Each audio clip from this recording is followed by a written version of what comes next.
அனைவருக்கும் வணக்கம். தமிழ்நாடு மின்சார வாரியம் கம்பெனி சட்டத்தால் பதிவு செய்யப்பட்ட ஒரு கம்பெனி. இந்த கம்பெனியில் பணியாற்றும் தொழிலாளர்கள் மற்றும் அதிகாரிகளுக்கு பதவி உயர்வு என்பது ஒரு சடங்காகவே, ஆனால் அந்த சடங்கை நியாயப்படுத்தும் விதமாக பதவி உயர்வு கமிட்டியை நாங்கள் நியமித்திருக்கிறோம். அந்த கமிட்டி அனைவரது செயல்திறனையும் பரிசீலனை செய்துதான் பதவி உயர்வு வழங்கப்பட்டு வருகிறது என்று சொல்கிறார்கள். இது ஊரை ஏமாற்றும் வேலை என்று அனைவருக்கும் தெரியும். வரிசையில் இருப்பவர்கள் அனைவருக்கும் கண்டிப்பாக பதவி உயர்வு வழங்கியே தீர வேண்டும். இது நிர்வாகத்தின் கடமை, கண்டிப்பு, அவசியம் என்ற நிலை பேணப்படுகிறது. இது எவ்வாறு சரியாக இருக்க முடியும்? மின்வாரியம் தற்சமயத்தில் சுமார் 3 லட்சம் கோடிக்கு மேல் நிதி இழப்பு, கடன் சுமையால் தள்ளாடுகிறது. இந்த சூழலில் மின்வாரிய சொத்தை கொள்ளையடித்தவர்களுக்கு துணை போனவர்கள், மின்வாரிய சொத்து கொள்ளை போகிறது என்பதை தெரிந்தும் செயலற்று இருந்தவர்கள், மின் விபத்தில் உயிரிழப்பு ஆயிரக்கணக்கில் நடப்பதற்கு காரணமானவர்கள், அதற்கு தடுப்பு நடவடிக்கை எடுக்காமல் இருந்தவர்கள், பல ஆயிரம் கோடி செலவு செய்து திட்டங்களை முடித்து மக்கள் பயன்பாட்டிற்கு வந்த பின்பும் அந்த திட்டத்தின் மதிப்பை வாரியத்தின் சொத்தாக மாற்றாமல் அந்த பணியாணையை அப்படியே விட்டுவிட்டு வந்தவர்கள், சட்டத்தை பற்றி தெரியாதவர்கள், சட்டத்தை அமுல்படுத்தாதவர்கள், தமிழ்நாடு மின்சார ஒழுங்குமுறை ஆணையம்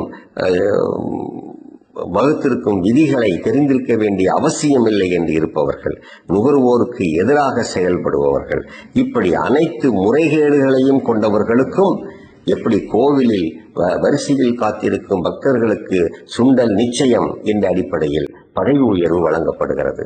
இதை நாம் ஏற்றுக்கொள்ள முடியாது. நீங்கள் கேட்கலாம், 3 லட்சம் கோடிக்கு மேல் நிதி இழப்புக்கு தொழிலாளரும் அதிகாரிகளும் காரணமா என்று. ஆமாம், அவர்களும் காரணம்தான் என்ற பதில் பொருத்தமாக இருக்கும்.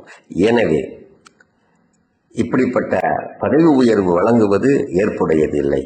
இந்த பதவி உயர்வு வழங்குவதற்கான சரியான செயல் திறன் சார்ந்த பல அடுக்குகளை கொண்ட, பல நிலைகளில் கொண்ட அளவீடுகளை, எவ்வாறு அதற்கு மதிப்பீடு செய்ய வேண்டும் என்கின்ற வழிகாட்டு நெறிமுறைகளை வகுத்து அதன் அடிப்படையில் ஆவணப்படுத்தி, அந்த ஆவணத்தின் அடிப்படையில் ஆவணத்தை பரிசீலனை செய்து அந்த ப்ரமோஷன் கமிட்டியானது பதவி உயர்வுக்கான தொழிலாளர்களையும் அதிகாரிகளையும் தேர்ந்தெடுக்க வேண்டும். அவர்களுக்கு மட்டும்தான் பதவி உயர்வு வழங்கப்பட வேண்டும். வரிசையை மீறுவதாக சொல்லி வழக்கு தொடுப்பவர்களுக்கும், வரிசையை மீறுவதாக சொல்லி அரசியல் சாயம் பூசுபவர்களுக்கும் எந்த வகையிலும் பதவி உயர்வு வழங்கக்கூடாது என்ற நிலையில் இந்த மின்சார வாரியம் ஆக்கப்பூர்வமான வழிகாட்டு நெறிமுறைகளை வகுத்து அதன்படிதான் செயல்பட வேண்டும் என்று வலியுறுத்தி வருகிற 31/12/2024 அன்று இரவு 9 மணிக்கு கூகுள் மீட்டில் நாம் விவாதிக்க இருக்கிறோம்.